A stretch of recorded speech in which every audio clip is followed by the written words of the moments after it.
আসসালামু আলাইকুম। আমি ডাক্তার মোহাম্মদ নজরুল ইসলাম। আজকে আপনাদের সাথে অ্যাসিডিটি নিয়ে কথা বলবো। বর্তমান যুগে গ্যাস বা অ্যাসিডিটি একটা মারাত্মক ধরনের ব্যাধি। অ্যাসিডিটি কেন হয়? মূলত পাকস্থলীতে অতিরিক্ত অ্যাসিড তৈরি হলে অ্যাসিডিটির প্রভাব দেখা যায়, যেমন বুক জ্বালা, টক ঢেকুর ওঠা, পেট ফাঁপা বা বদহজম অনেক ধরনের লক্ষণ প্রকাশ পায়। শুরু হয় সাধারণত অতিরিক্ত অনিয়ম করার কারণে, বিশেষ করে রাত জাগা, মানসিক চাপ, ধূমপান, অনিয়মিত জীবনযাপন। এগুলোর জন্য মূলত ডাইজেস্ট লেভেলটা গ্যাস্ট্রোইন্টেস্টিনাল ট্র্যাক্ট থেকে অ্যাসিড ফর্ম করে। ডাইজেস্ট লেভেলটা যত বেশি ভালো হয় তত দ্রুত গ্যাস কমে যায়।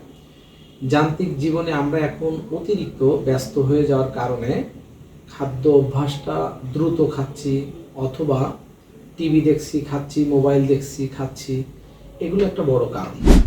পাশাপাশি খাদ্যে ভেজাল বিভিন্ন ধরনের খাদ্য আছে যেগুলো মশলাদার, ভাজা, ক্যাফেইন বা বিভিন্ন রকমের কেমিক্যালযুক্ত খাবার, তার কারণে অ্যাসিডিটি হতে পারে। বা প্রসেস ফুড, যেগুলো তৈরিকৃত বা প্যাকেটজাত খাবার, এগুলোর কারণে অ্যাসিডিটি বাড়তে পারে।